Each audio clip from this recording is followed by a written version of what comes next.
तो वो डॉक्टर अम्बेडकर ने किया। तो तुम राम नाम कैसे बोलते हो? तुम्हारा राम कैसे हो गया भाई? तुम्हारा अगर कोई है तो तुम्हारा जय भीम है, जय भीम बोला करो। अपने बच्चों को भी सिखाओ। अगर पानी भी पी रहे हो ना साफ सुथरा, तो इसमें थैंक यू बोलो, धन्यवाद बोलो, बाबा साहब आज साफ पानी पी रहे हैं। ना तो हम तो तालाबों में भी पानी पीने घुस जाते थे ना, तो कुत्ता बिल्ली तो उसमें जो है नहा भी सकते थे। अगर हमने उनके तालाबों से पानी पी लिया तो हम पर लट बजाए जाते थे, कुओं पर न चढ़ने देते थे। पानी पीना इनके अलग अलग वो होते थे, पता है आपको? तो आप पानी पी रहे हो, आप इतने पानी में नहा रहे हो। अब तो मोटर चलती रहती है घंटों घंटों बहरा साफ पानी पीने वाला। बताओ तो किसने दिया? उसकी जय बोलो जिसने सब कुछ दिया है। जिसने कुछ नहीं दिया उसकी जय बोल बोल के अपने आप को बर्बाद कर रहे हो तुम। तो इसलिए मैं अभी भी वही बात कह रही हूँ, अपने बाप को बाप कहना सीखो। पड़ोसी के बाप को बाप कहोगे तो ज्यादा से बेदखल हो जाओगे, पर इसीलिए ज्यादा से बेदखल हो। बड़ी बड़ी मटकी बांध रखी है। हम हमारा बाप नहीं है, हमारा बाप अगर कोई है तो अम्बेडकर है। डॉक्टर अम्बेडकर की तस्वीर अपने घरों में रखो, अपने बच्चों को बताओगे बेटा ये वो महान व्यक्ति है, तभी आपके बच्चे डॉक्टर अम्बेडकर जैसे बनेंगे। दुनिया के सबसे ज्यादा पढ़े लिखे व्यक्ति थे वो, हैं आज भी, उनके बराबर कोई नहीं आज भी। तुम्हें तो गर्व होना चाहिए। राम कितना पढ़ा लिखा था? कितना पढ़ा लिखा था राम? बस धनुष चला लेता था, वो भी चलाया कभी नहीं, धोखे से मारा उसने राजा बाली को भी। अगर उन रावण कोई मारा तो विभीषण की सहायता से मारा, मार सकता था वो। अगर वो पुल भी क्रॉस कर दिए तो बंदरों की सहायता से करके गया, क्या थी उसने फिर सकती? कैसे महान हो गया वो? चले जा रहे हैं ऐसे, किसी ने गोबर रख दिया हलवा समझ के उसको, भैया बढ़िया बढ़िया बढ़िया बढ़िया लो जी। अब तो ना दिखता बंदर, उस जमाने का बंदर पढ़ा लिखा था। आज का बंदर तो जो मूंगफली लेकर खाता, आज का बंदर तो ना लिखता राशा राम। कोई बंदर लिख देगा राम? उल्लू बना दिया लोगों को। अगर बंदर पेंसिल पकड़ ले तो आज भी लिखवा लो उससे राम। अगर बंदर लिखना जाना तो मैं तो पहले अम्बेडकर लिखवाऊं कि भैया कोई बंदर कहीं मिला तो मेरा अम्बेडकर लिख दे। तो इसलिए किसी भी बात को इसलिए मत मानो किसी ने कह दी भैया कह दी। जैसे किसी का गधा मर गया, उन्होंने उस प्यार में जो गधे की मजार बना दी रास्ते में, ठीक है, गधे की मजार बना दी, वो तो प्यार में रो रहा था, ठीक है, और रो के अब अपनी जो चादर ओढ़ी उसने वो चढ़ा दी। उसे प्यार बहुत था क्योंकि वो कमा के खिलाता था उसका गधा। दूसरा आया बोले रे यहाँ से कुछ मन्नत पूरी होती दिखा, चादर चढ़ा गया कोई। दूसरे ने भी चढ़ा दी, तीसरे ने भी चढ़ा दी। 2-4 साल बाद लाइन लगने लगी, 5 साल बाद वहाँ पर बड़े ऐसा लग रहा है भैया किसी को कुछ नहीं पता किसकी है वो। कोई अंबार भाई आया उतार के लेको फिर ये भी मानते हैं हम लोग। डॉक्टर अम्बेडकर को जानिए, पढ़िए, समझिए, और ऐसे ऐसे कार्यक्रमों में जाके आपको अपने लोगों से जुड़ने का मौका मिलता है, देश की जानकारी मिलती है, अपने लोगों के बारे में पता चलता है कि हमारे देश में हमारे समाज के कितने बड़े बड़े लोग कहाँ कहाँ तक पहुँच गए, हमारे बच्चे भी पीछे रह गए। आपके अंदर भी हिम्मत आती कि मैं भी अपने बच्चों को ऐसा बनाऊंगी, मैं भी अपनी बेटी को ऐसा बनाऊंगी। और हमारी हिम्मत ही हमारी ताकत है। जिन लोगों में हिम्मत नहीं होती उनको तो उस पूरे समाज को धरती के साथ गिरा दो गिर जाता है, और जिनमें ताकत होती है ना वो 100 के बराबर अकेले होते हैं। आप मेरे साथ सारे लोगों की बात जरा ध्यान से सुनना और पीछे जाके समझना कि हमारी दूसरी तीसरी पीढ़ी के पीछे जाके बताओ कैसे मकान थे, है ना? टूटे फूटे मकान थे ना, झोपड़ियाँ थी, फूस थी या खप्पड़ थे, है ना, इस तरह के थे। इसका मतलब दूसरी तीसरी पीढ़ी पहले इस भारत में, भारत तो कई हजार वर्षों से बसा हुआ है। ये भारत जैसे कहते हैं गांव बसा हुआ है, ये भारत तो बहुत पहले से बसा हुआ, हमारे गांव तो बहुत पहले से बसे हुए हैं।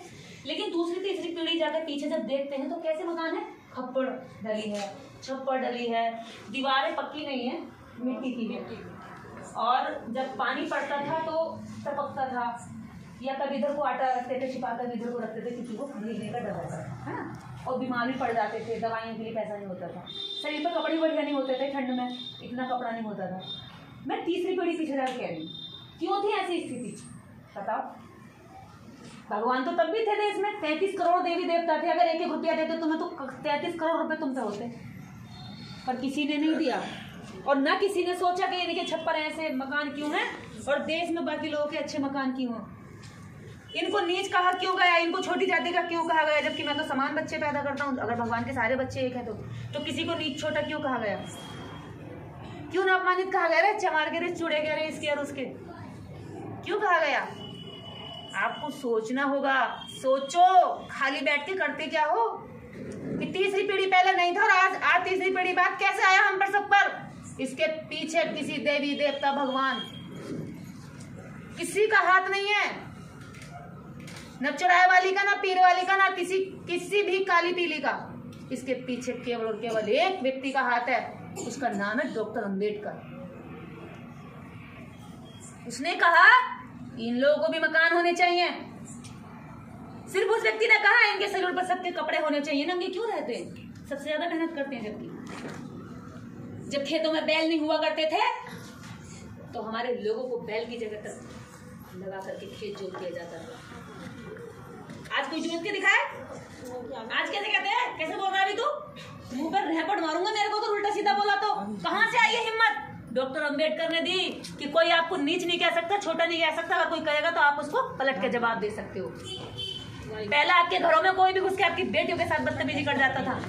आज अगर कोई करेगा तो आप थाने चले जाओगे। थाने में जाने का किसने दिया?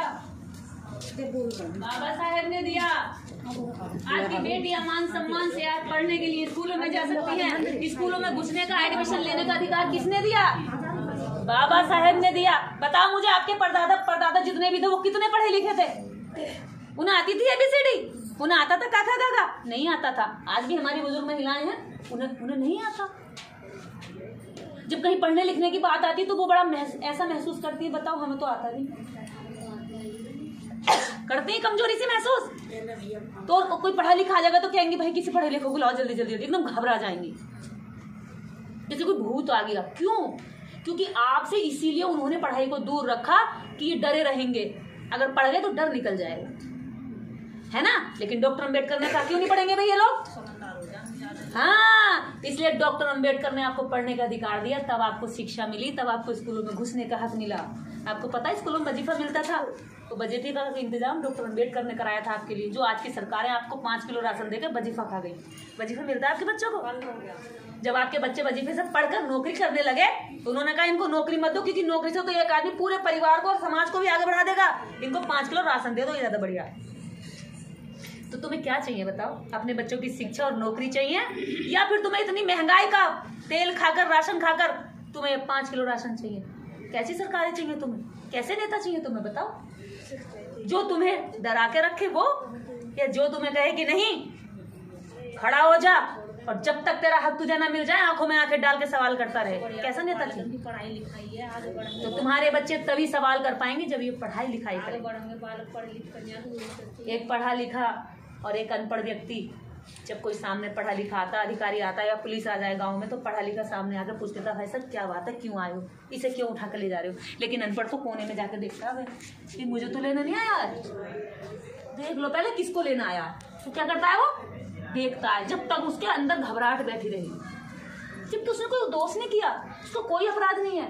उसका अपराध कितना है कि वो सिर्फ पढ़ा लिखा नहीं, उसका कितना अपराध है, पीछे हट जाएगा। अगर उसको कोई बेकसूर घर का किसी सदस्य को पुलिस पिटाई भी कर रही होगी, मार रही होगी, तो वो सवाल नहीं करेगा, वो सोचेगा पता ना क्यों मार रही है। बस यही सोचता सोचता रह जाएगा, इतना उठा के बेकसूर को जेल में डाल देगा। जब तक तुम साबित करोगे मेरा बेटा, मेरा बच्चा, मेरा दामाद या मेरा जेठ ससुर बेकसूर है, तब तक उसकी उम्र, उसकी हड्डियां तोड़ चुकी होंगी वो। तो हिम्मत, दम तुम्हें डॉक्टर अंबेडकर ने दिया। और डॉक्टर अंबेडकर का आज परिनिर्वाण दिवस था। आज के दिन डॉक्टर अंबेडकर 1956 में इस देश को, इस दुनिया को छोड़कर चले गए थे। 10 लाख लोगों ने चैत्य भूमि मुंबई में उनको श्रद्धांजलि दी थी। लोग रो रहे थे कि हमारा मसीहा चला गया।